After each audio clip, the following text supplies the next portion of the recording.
Yürekleri taşını, yeller yıpamış saçını, yeller yıpamış saçını.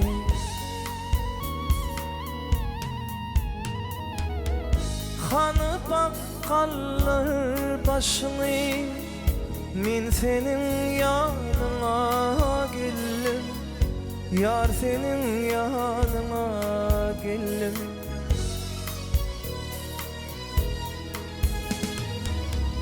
Gülüşüne yağı dönüp, köyümü köyde dönüp, vurmalayım sağa dönüp, min senin yanına geldim, yar senin yanına geldim. Vurmalayım sağa dönüp, min senin yanına, yar senin yanına geldim.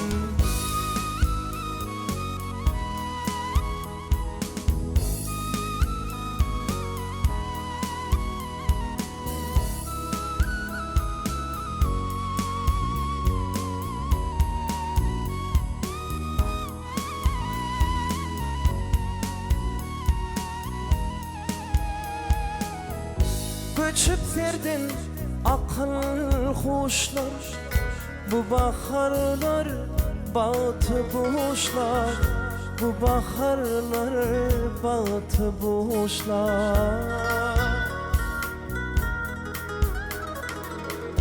Baht için hiç kaçan geçler, min senin yanına geldim, yar senin yanına geldim.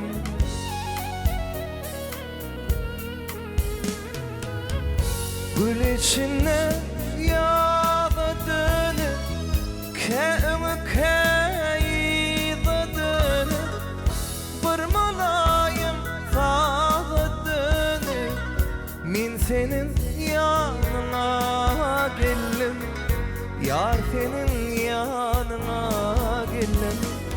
Vurmalayım sağa dönüp, min senin yanına geldim, yar senin yanına geldim, min senin yanına geldim.